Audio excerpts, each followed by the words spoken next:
الدعوية. أهلا والأنوار بهية، أهلا والأزهار ندية، أهلا والأنوار بهية، أهلا والأزهار ندية، أهلا بقلوب جاءتنا في خيمة. بسم الله الرحمن الرحيم. اللهم لك الحمد أهل الحمد، ولك الشكر أهل الشكر، ولك الثناء أهل الثناء. أحق ما قال العبد وكلنا لك عبد. سبحان من سبحت له السماوات وأفلاكها، سبحان من سبحت له الأراضين وسكانها، سبحان من سبحت له البحار وحيتانها. سبحان الله وبحمده، وسبحان الله العظيم.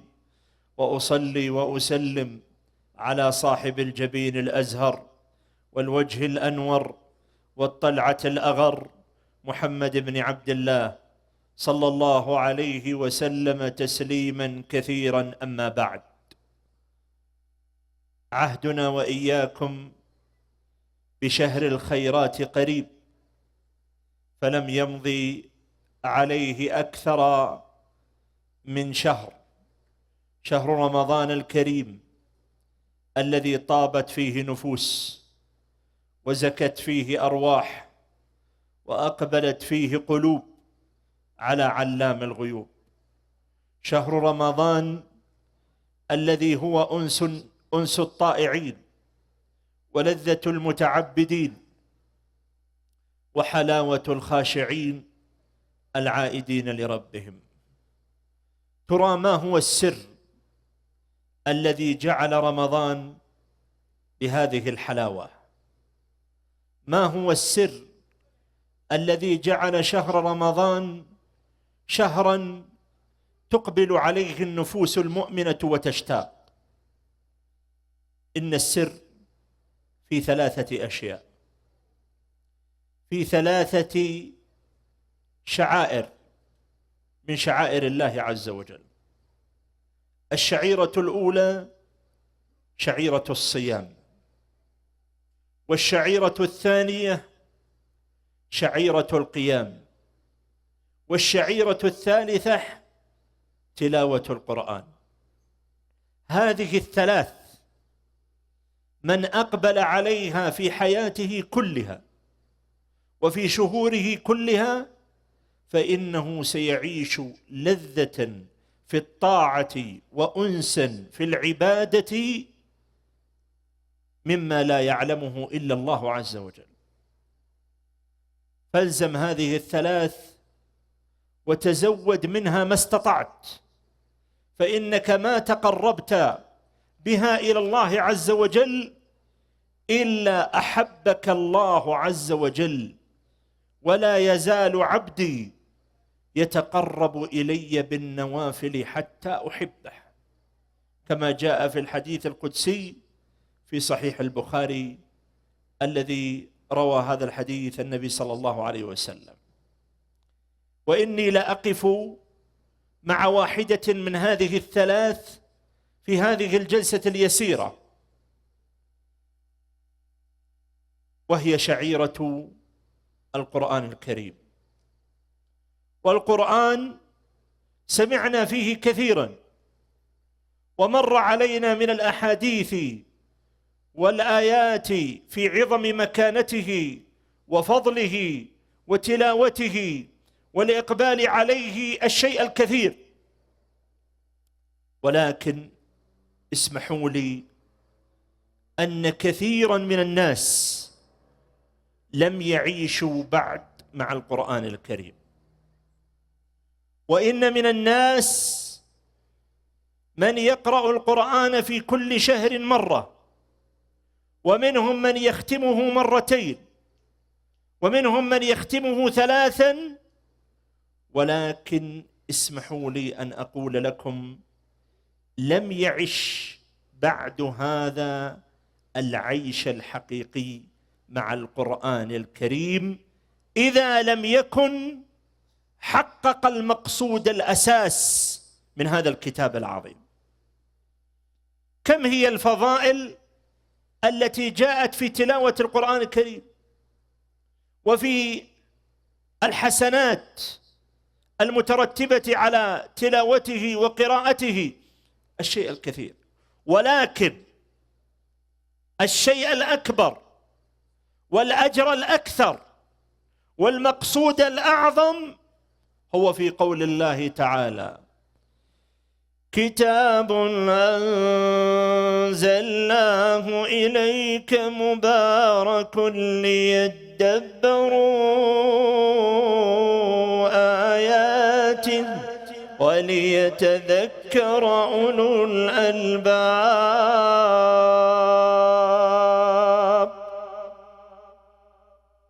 نعم، من عاش مع القرآن متدبرا، من عاش مع القرآن ناظرا ومتفكرا، أفلا يتدبرون القرآن ولو كان من عند غير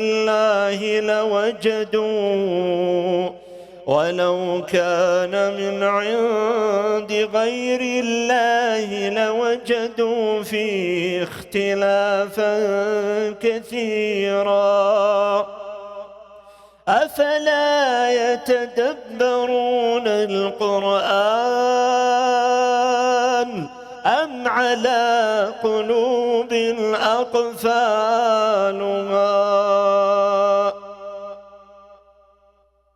تدبر القرآن الذي لو تدبره حجر أصم وجبل أشم لتصدع من خشية الله. لو أنزلنا هذا القرآن على جبل لرأيته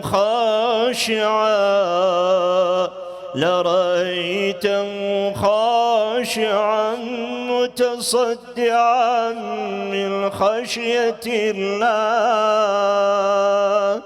وتلك الأمثال نضربها للناس لعلهم يتفكرون. الله نزل أحسن الحديث كتابا متشابها مثانية تقشعر منه جلود الذين يخشون ربهم ثم تلين جلودهم وقلوبهم إلى ذكر الله. ذلك هدى الله يهدي به من يشاء ومن يضلل الله فما له من هاد.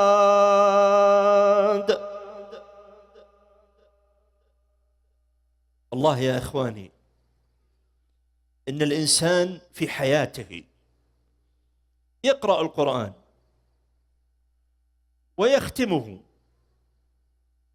ومرات وكرات يمر عليه القرآن، ولكن إذا وقف مع بعض الآيات وقف التدبر كأنه يقرأها لأول مرة، كأنه يقرأها لأول مرة. وجرب هذا في حياتك، وجرب أنك لا تمر على القرآن مرور الكرام، لا تقرأ القرآن من أجل أجر التلاوة فقط، وهذا حال كثير من الناس.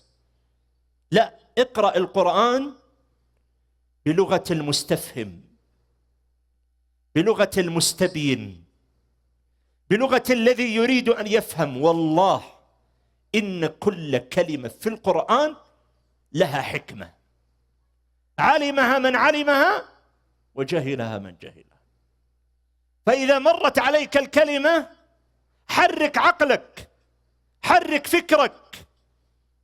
أليس أهل الرياضيات يقولون إن مادة الرياضيات مادة تحرك الذهن وتفتق التفكير والذكاء. والله إنك لو تتأمل في القرآن لوجدت تحريكا للعقل عجيبا، لوجدت تحريكا للعقل عجيبا، وستفهم أشياء وستغيب عنك أشياء وستسأل عنها أهل العلم وسيبينون لك ما فتح الله عليهم فيها، وقد لا تتلمس بعض الأشياء والله يقول وما أوتيتم من العلم إلا قليلا. كم تفسير في القرآن، كم تفسير للقرآن الآن موجود في المكتبات، عشرات التفاسير، ومع ذلك ما أحاطت به علما وما وسعته. ليش؟ لأنه كتاب عظيم، وإنه لكتاب عزيز لا يأتي الباطل من بين يديه ولا من خلفه تنزيل من حكيم حميد. ولو جلست ليلة مع آية تتفكر فيها وتتدبر خير لك من ختمة كاملة، كما قال ابن القيم رحمه الله تعالى وغيره. فأدعو نفسي المقصرة وأدعو إخواني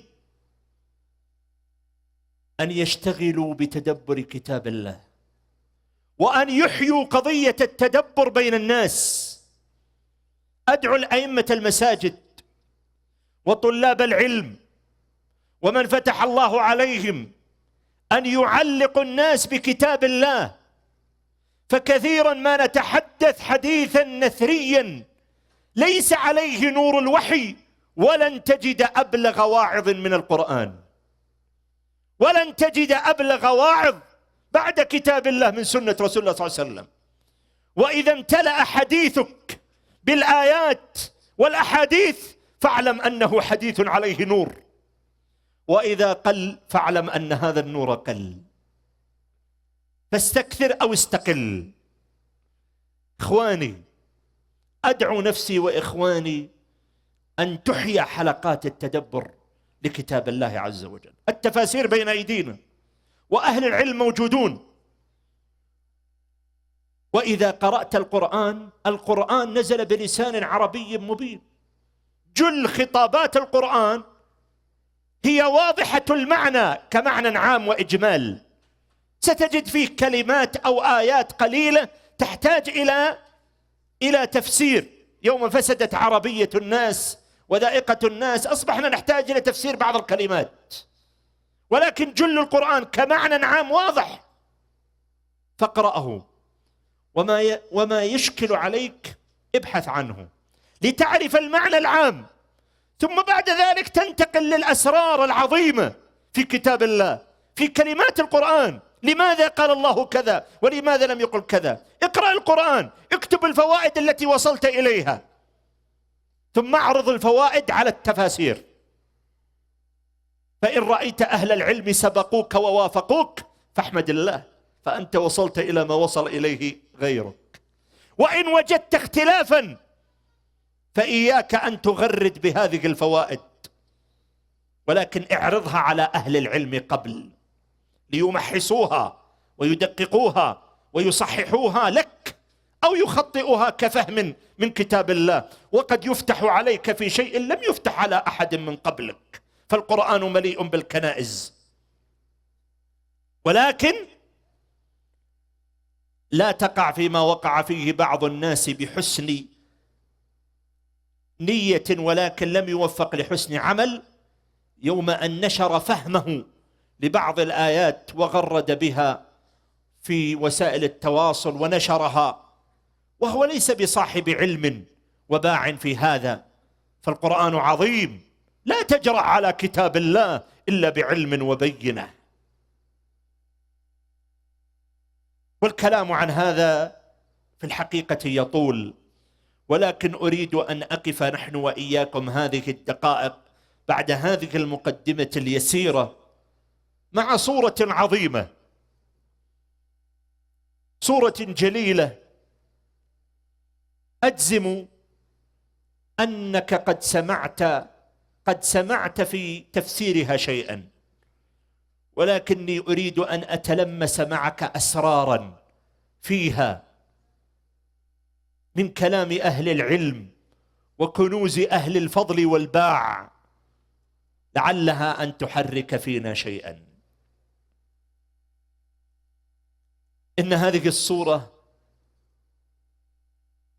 هي مفتاح القرآن، هي مفتاح الصلاة، هي الفاتحة. الفاتحة التي نقرأها في كل يوم وليلة 7 مرات وجوبا، ونقرأها في النوافل ما شاء الله عز وجل. ولكن والله يا إخواني ما جعل الله الفاتحة ركنا في الصلاة، وما جعلها أم القرآن، وما جعلها مفتاح القرآن، وما جعلها أعظم ما نزل من القرآن، إلا لأن فيها شيئا عظيما، والناس لا يعلمون في الحقيقة شيئا كثيرا من أسرار وعظائم هذه السورة. بسم الله الرحمن الرحيم.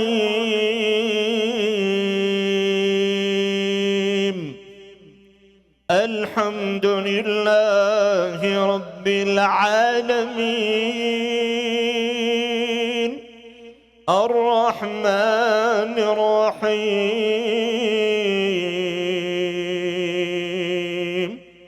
مالك يوم الدين، إياك نعبد وإياك نستعين، اهدنا الصراط المستقيم،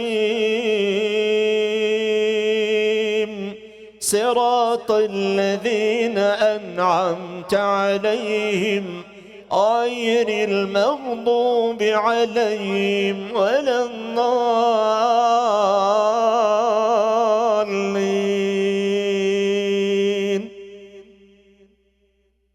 آمين.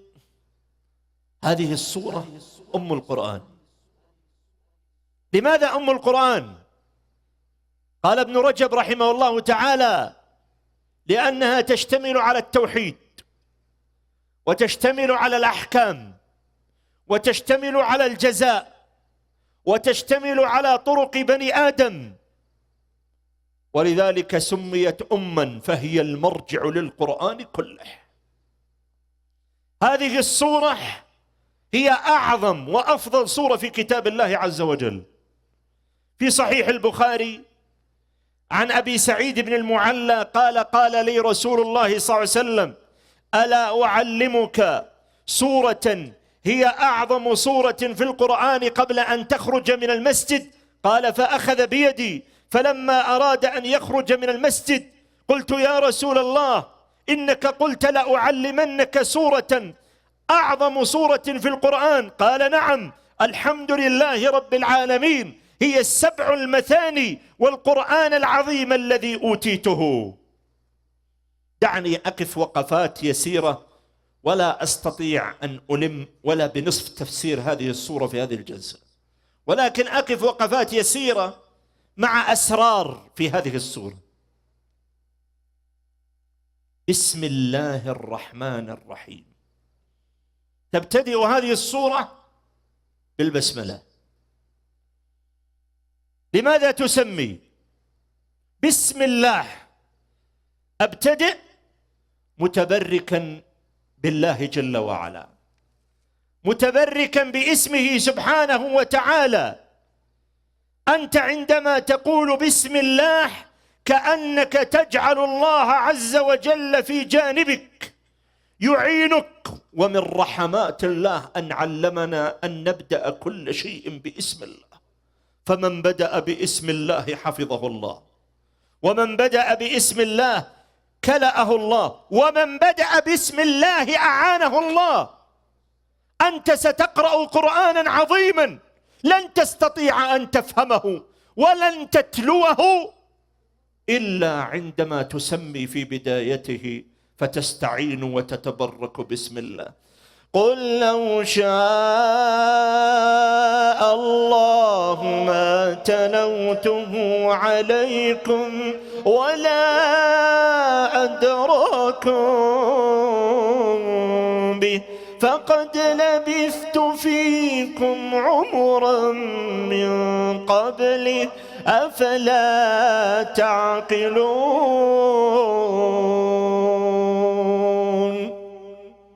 بسم الله. ليش ما قال باسم الرحمن؟ ليش ما قال باسم الرب؟ ليش ما قال باسم العظيم؟ ليش ما قال باسم العزيز؟ لماذا بدأ باسم الله؟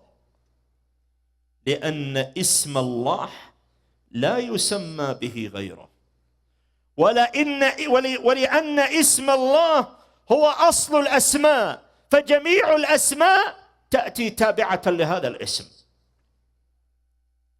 الرحمن ذو الرحمة الواسعة، وسعت رحمته المسلم والكافر والإنس والجان والصغير والكبير والحيوان البهيم والعقل السليم في الإنسان القويم، الجمادات والنباتات، وسعت رحمته كل شيء. الرحيم الرحمة الخاصة لأهل الإيمان. وقبل أن أبدأ في أسرار هذه الفاتحة، تأمل شيخ الإسلام محمد بن عبد الوهاب سورة الفاتحة فقال قولا جميلا، قال: إن أحسن ما يفتح لك الباب في فهم الفاتحة هو حديث أبي هريرة رضي الله عنه في صحيح مسلم. قال سمعت رسول الله صلى الله عليه وسلم يقول الله تعالى: قسمت الصلاة بيني وبين عبدي نصفين ولعبدي ما سأل، فإذا قال العبد الحمد لله رب العالمين قال الله حمدني عبدي، فإذا قال مالك يوم الدين قال الله مجدني عبدي، فإذا قال إياك نعبد وإياك نستعين قال الله هذا بيني وبين عبدي ولعبدي ما سأل، فإذا قال اهدنا الصراط المستقيم صراط الذين أنعمت عليهم غير المغضوب عليهم ولا الضالين قال الله هذا لعبدي ولعبدي ما سأل. تأمل هذه الفاتحة التي هي نصفين، نصف لله ونصف للعبد. كيف نصف لله؟ الحمد لله رب العالمين الرحمن الرحيم مالك يوم الدين إياك نعبد، هذه كلها لله، تمجيد وتقديس لله وتوحيد لله. والثانية هي دعاء لك، إياك نستعين اهدنا الصراط المستقيم إلى آخر السورة، هذه كلها لك مما تطلبه بين يدي الله عز وجل. الحمد لله رب العالمين.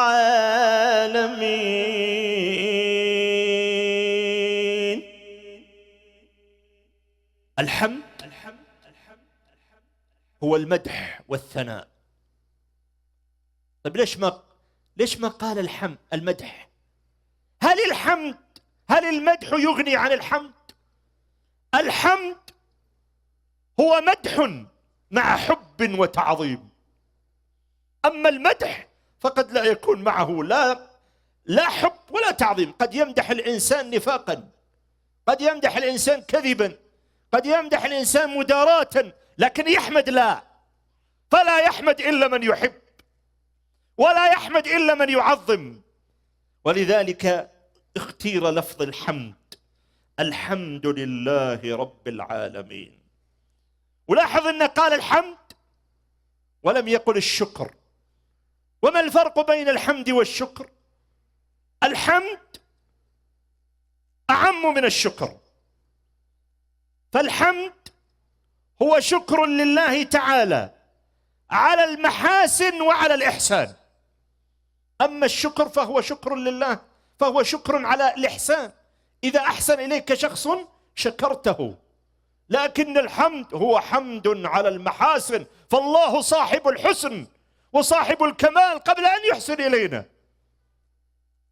ولذلك لفظة الحمد يا أخوان لفظة عظيمة جدا، لكنه قال الحمد لله على إيش؟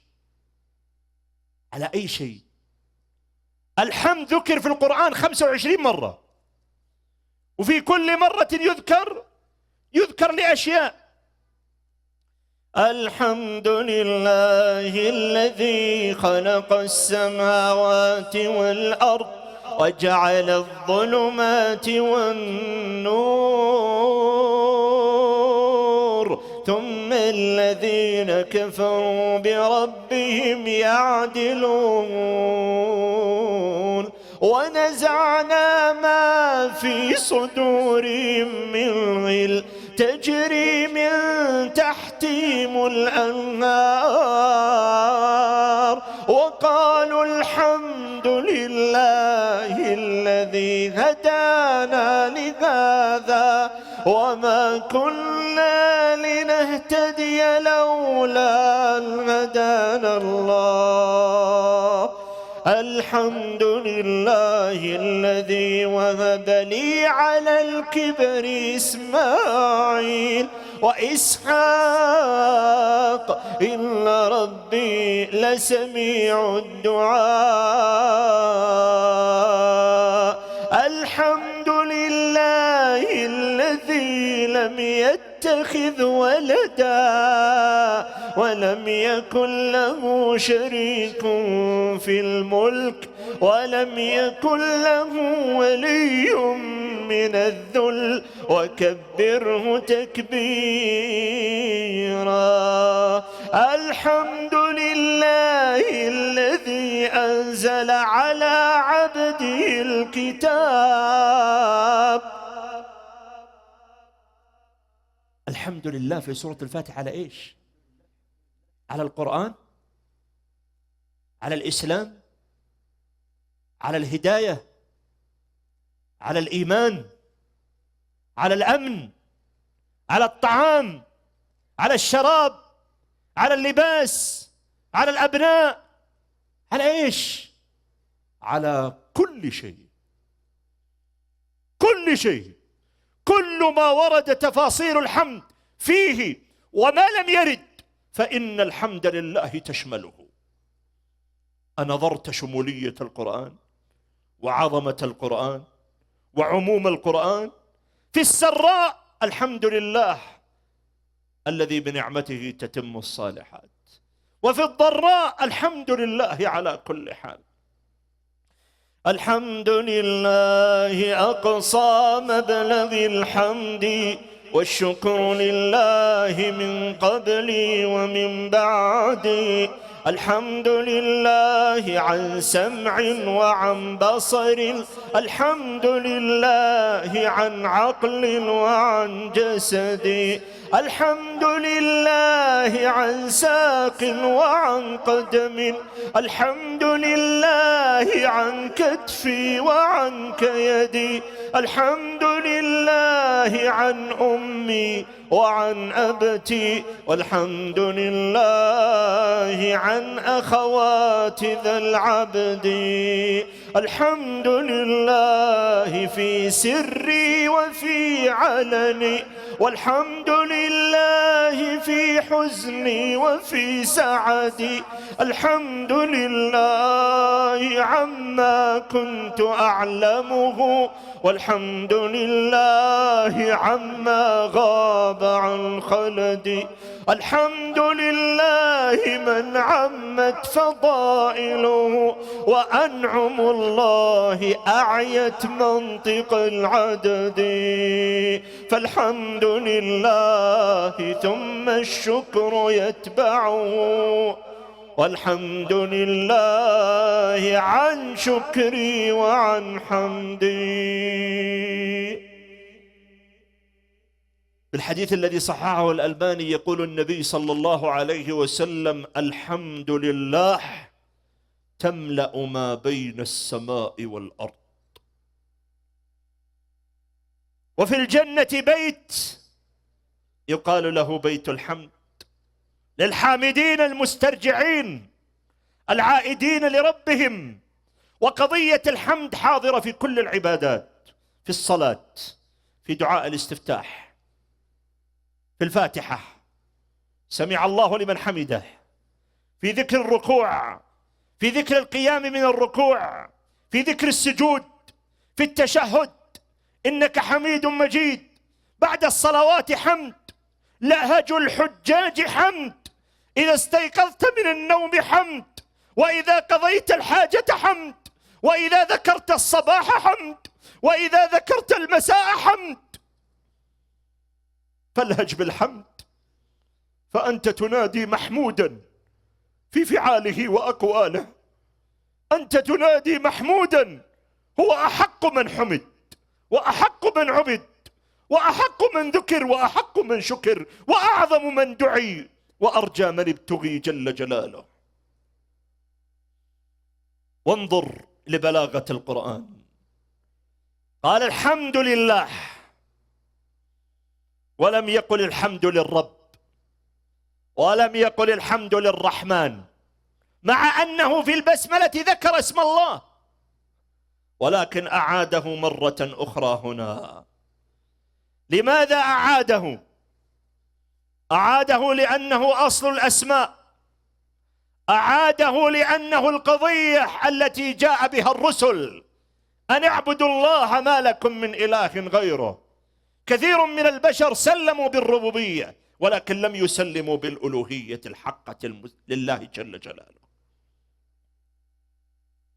الحمد لله رب العالمين. الوصف الثاني بعد الله الرب، والرب هو من اجتمعت فيه ثلاث صفات: الخلق والملك والتدبير. فهو الخالق المالك لكل شيء، المدبر جل جلاله. والتربية نوعان: تربية عامة وتربية خاصة. تربية عامة ربى بها جميع الخلق، رزقهم، هداهم لمصالحهم، أبقاهم في الدنيا، علمهم مصالحهم. والتربية الخاصة لأوليائه بالتوفيق والهداية والدلالة على الإيمان وعلى الحق. ومن أعظم ما تستفتح به أبواب السماء الدعاء بلفظ الربوبية. ولذلك تأمل دعوات الأنبياء في القرآن الكريم. انظر لدعاء إبراهيم عليه السلام: وإذ يرفع إبراهيم القواعد من البيت وإسماعيل ربنا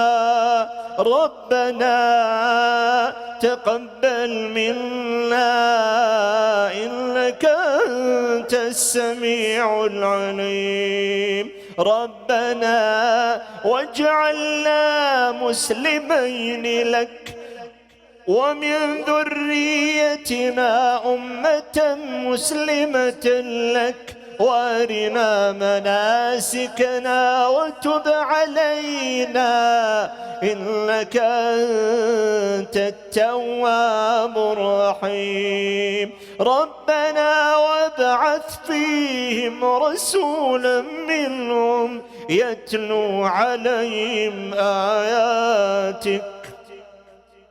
انظر لطالوت: ولما برزوا لجالوت وجنوده قالوا ربنا أفرغ علينا صبرا وثبت أقدامنا وانصرنا على القوم الكافرين. وموسى: ربنا إنك آتيت فرعون وملأه زينة وأموالا في الحياة الدنيا ربنا ليضلوا عن سبيلك ربنا اطمس على أموالهم واشدد على قلوبهم. وعيسى وأهل الجنة بماذا يدعون؟ يوم لا يخزي الله النبي والذين آمنوا معه نورهم يسعى بين أيديهم وبأيمانهم يقولون ربنا أتمم لنا نورنا، ربنا أتمم لنا نورنا واغفر لنا إنك على كل شيء قدير. الرحمن الرحيم. ألم يقل الرحمن الرحيم في البسملة؟ قالها في البسملة، فلماذا أعادها مرة أخرى؟ سميت بالله وذكرت الرحمن الرحيم وحمدته، ثم أعاد عليك مرة أخرى أنه الرحمن الرحيم. لماذا؟ لأن الله يريد أن يحببك إليه ويقربك إليه، فاستبشر برب بدأ في كتابه بذكر الرحمن ولم يبدأ بذكر أي اسم من أسماء التي تشير إلى العذاب أو شيء من القوة، وإنما أراد أن يقربك إليه فقال الرحمن الرحيم، وأعادها ثانية 4 مرات يذكرها على سمعك. أفلا تستبشر بهذا؟ أفلا تستبشر برحمة تذكر على سمعك 4 مرات عندما تبتدئ بالقرآن؟ إننا نقبل على رب رحيم، إننا نقبل على رب كريم، فاستبشروا خيرا. مالك يوم الدين. ولاحظ أن قال مالك يوم الدين.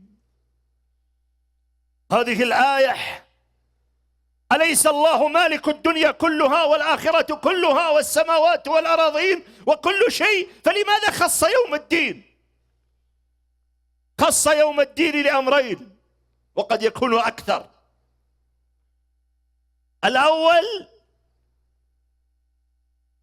لكي تخاف من الله، لكي تخاف من الله وتتذكر أن فيه يوما سيدان الناس فيه ويجازون بأعمالهم. الثاني أن ملك الله يكون متضحا واضحا للجميع بلا نكران يوم القيامة، فلا أحد سينكر الملك في ذلك اليوم. لمن الملك اليوم، لمن الملك اليوم. ما يجيب أحد، حتى ملك الموت مات، ما يجيب أحد. الله يرددها 3 مرات والخلق كلهم لا أحد يرد، فيجيب نفسه بنفسه. لله الواحد القهار.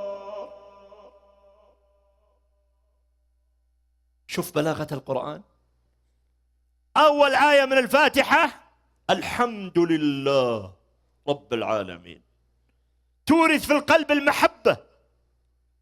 المحبة أن تحمد الله الذي أطعمك وأسقاك وهداك وأواك وكفاك، يذكرك بالحمد، يذكرك بالنعم، والنفس تحب من ينعم عليها، فكيف بالله المنعم المتفضل صاحب الكمال المطلق.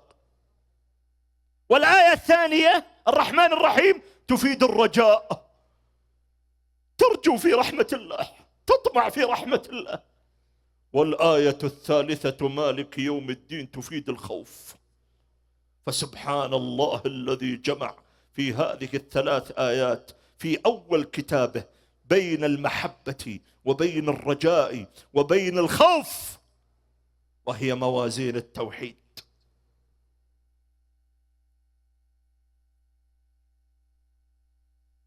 هذه موازين التوحيد. وسبحان الله، انظر لبلاغة القرآن، ابتدأ بها القرآن واختتم بها القرآن. 3 أسماء بدأ الله بها في كتابه وختم بها كتابه. الاسم الأول الله، الاسم الثاني الرب، الاسم الثالث مالك يوم الدين، الملك. وختم بها في قول الله تعالى: قل أعوذ برب الناس، هذا الرب، ملك الناس، هذا الملك، إله الناس.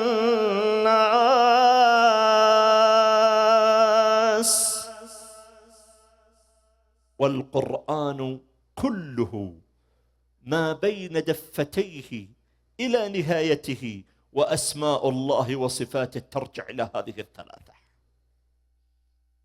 ترجع إلى الله، إلى الرب، إلى المالك جل جلاله. ولو تأملتها لوجدتها أصول الأسماء والصفات وأصول التوحيد. إياك نعبد وإياك نستعين.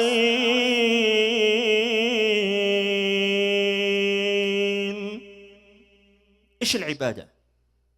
التذلل لله، في اللغة هي التذلل. وكلما ازددت ذلة لله ازددت عزا. ذاك في صحيح مسلم: أقرب ما يكون العبد إلى ربه وهو ساجد. إذا وضعت هذه الجبهة وهذا الأنف وهذا الوجه العزيز الكريم في الأرض، في التراب، لله جل جلاله، أعزك الله وأكرمك الله وأعطاك الله. إياك نعبد، توحيد العبادة لله جل جلاله. لن تتوسل إلى الله بشيء أعظم من توحيده. ولذلك جاء في يوم عرفة أعظم الدعاء: لا إله إلا الله وحده لا شريك له، له الملك وله الحمد، يحيي ويميت وهو على كل شيء قدير. هذا توحيد، هو أعظم ما تدعو به رب العالمين، هو أعظم ما تدعو به الله جل جلاله. وإياك نستعين، الاستعانة ما بعبادة؟ الاستعانة عبادة. لماذا الله خصها من العبادة؟ قال إياك نعبد، تشمل جميع العبادات بما فيها الاستعانة، لكن أخرج الاستعانة، ذكرها في عموم ثم خصها بالذكر. ليش؟ ليش خصها؟ لأنك لن تعبد الله إلا إذا أعانك الله. لن تعبد الله إلا إذا أعانك الله. ولذلك النبي صلى الله عليه وسلم بعدما ينتهي من الصلاة وقد تعبد بالركوع والسجود والقرآن والتوحيد والتعظيم، يسلم ويذكر الله ويقول: اللهم أعني على ذكرك وشكرك وحسن عبادتك.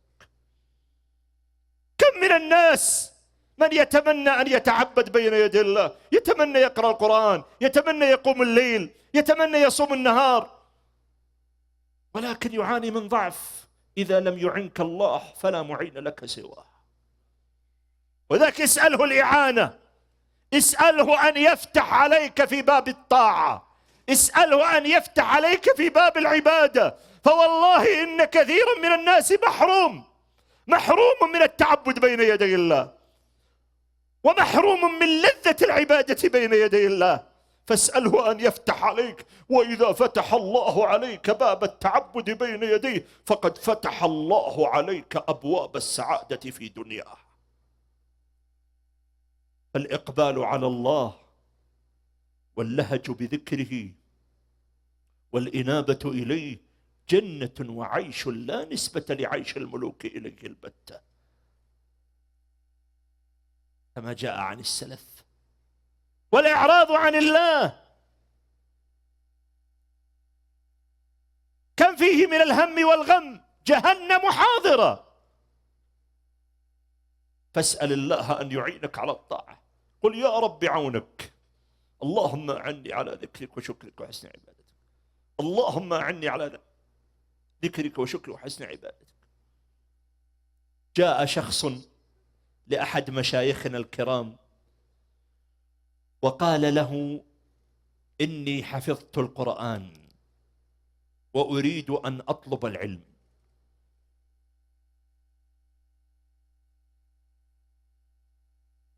فبماذا توصيني؟ بماذا أبدأ؟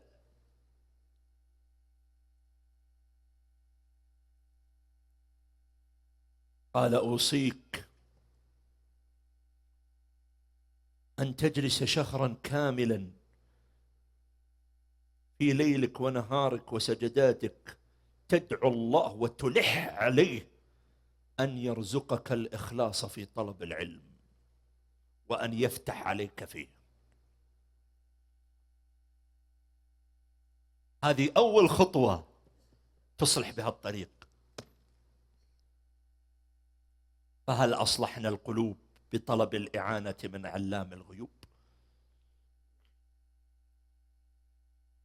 اهدنا الصراط المستقيم، اهدنا الصراط المستقيم. يقول ابن القيم رحمه الله تعالى: قد يقول قائل: إذا كنا مهتدين فكيف نسأل الله الهداية؟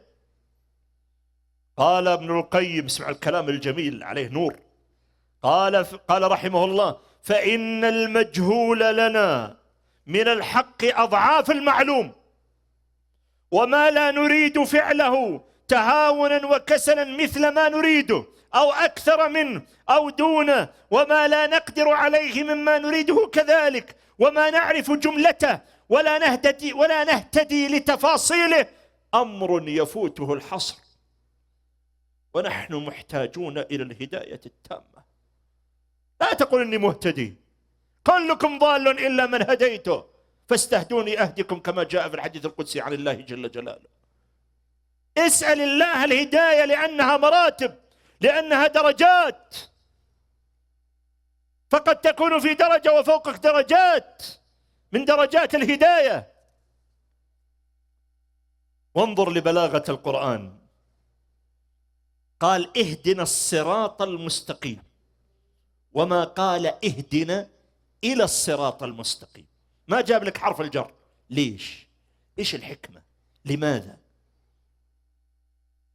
لو قال اهدنا إلى الصراط المستقيم لأصبحت الآية خاصة بهداية الدلالة والإرشاد، لكن قال اهدنا الصراط المستقيم، قال أهل التفسير شملت الاثنين، هداية الدلالة والإرشاد وهداية التوفيق والإلهام. فهو الذي يهديك ويدلك على الصراط المستقيم، وهو الذي يوفقك إليه. ويا إخواني، أعظم وأفضل وأجل دعاء تدعو به الله جل جلاله: اهدنا الصراط المستقيم. أكثر منها، لأنك إذا هديت إلى الصراط المستقيم هديت في دنياك وأخراك. الطريق المستقيم نهاية الجنة. من سأل الله الهداية صراط المستقيم فكأنه سأل الله الجنة. من سأل الله الهداية صراط المستقيم فكأنه سأل الله الإخلاص، وكأنه سأل المتابعة للنبي صلى الله عليه وسلم، وكأنه سأل العبادة، وكأنه سأل الإعانة. ولذلك أعظم دعاء اهدنا الصراط المستقيم، وهو أول وأعظم دعاء في القرآن، أول دعاء في القرآن. لكن ما هو هذا الصراط؟ ما هو هذا الصراط المستقيم؟ صراط الذين أنعمت عليهم غير المغضوب عليهم ولا الضالين. من هم الذين أنعمت عليهم؟ القرآن يفسر بعضه بعضا. جاء في سورة النساء: ومن يطع الله والرسول فأولئك مع الذين أنعم الله عليهم من النبيين والصديقين والشهداء والصالحين وحسن أولئك رفيقا.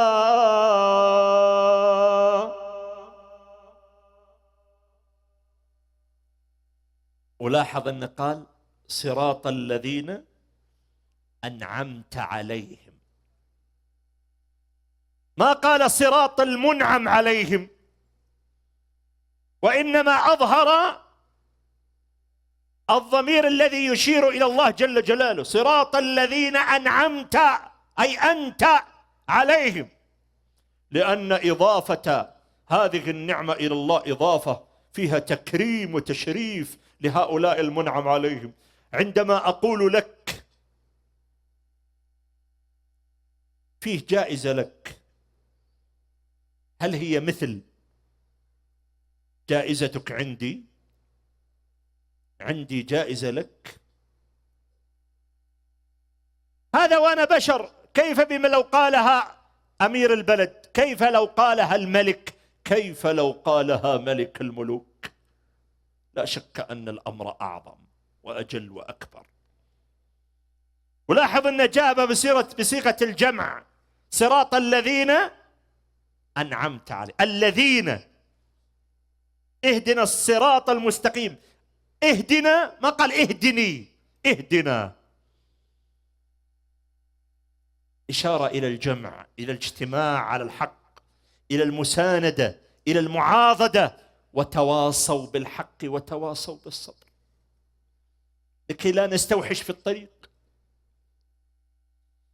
غير المغضوب عليهم ولا الضالين.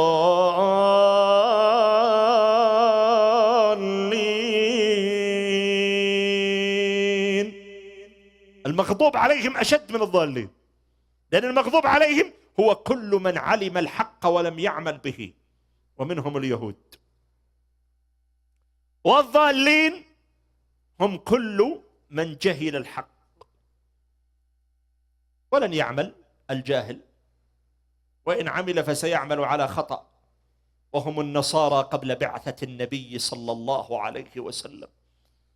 لكن في سر عجيب هنا، لماذا قال غير المغضوب عليهم ولم يقل غير الذين غضبت عليهم؟ أما قال أنعمت عليهم؟ ليش ما قال غضبت عليهم؟ ليش قال غير المغضوب؟ من اللي بيغضب عليهم؟ أليس الله؟ ليش ما قال غضبت عليهم؟ هنا في حكم. الحكمة الأولى أن النعمة والخير والفضل هو من الله، والله يحب أن ينسبه إليه جل جلاله. والغضب هو انتقام وعدل، والله يغضب وينتقم كما جاء في القرآن. ولكن عادة القرآن أنه كثيرا ما يسند الخيرات إلى الله ويخفي في قضية الغضب، لأن رحمة الله تسبق غضبه. والشواهد على ذلك خذ: وأنا لا ندري أشر أريد بمن في الأرض أم أراد بهم ربهم رشدا. من الذي يقضي الشر والخير إلا الله؟ وخذ أيضا في موطن آخر: فأراد ربك أن يبلغا أشدهما ويستخرجا كنزهما. لكن في خرق السفينة قال: فأردت أن أعيبها، ثم قال: وما فعلته عن أمري. شفت بلاغة القرآن؟ الحكمة الثانية أن المتفرد بالإنعام هو الله وحده لا شريك له. أما الغضب فهو يغضب، وملائكته تغضب لغضبه، ورسله يغضبون لغضبه، وأولياؤه يغضبون لغضبه، فناسب أن يقول غير المغضوب عليهم، لأن الغاضب ليس الله جل جلاله، وإنما يغضب خلقه الصالحون معه لغضبه جل جلاله. الفائدة الثالثة في القضية، كما قلنا أنعمت عليهم أن أضافها لنفسه من باب التكريم، فكونه يقول غير المغضوب عليهم ما يضيفها لنفسه، فهو من باب الإهانة والاحتقار لهؤلاء الذين غضب عليهم الله جل جلاله. ولكن دعني أقف وقفة يسيرة مع أنعمت عليهم. أنعم عليهم بإيش؟ بالهداية. الهداية يا إخواني نعمة، كم منها من محروم، كم منها من مطرود، كم منها من مخذول، وهذه الهداية لها حلاوة. فإما يأتينكم مني هدى فمن اتبع هداي فلا يضل ولا يشقى. هذا في الهدى. طيب في الإعراض، ومن أعرض عن ذكري فإن له معيشة ضنكا، هذا في الدنيا. ونحشر يوم القيامة أعمى قال رب لم حشرتني أعمى وقد كنت بصيرا قال كذلك أتتك آياتنا فنسيتها وكذلك اليوم تنسى.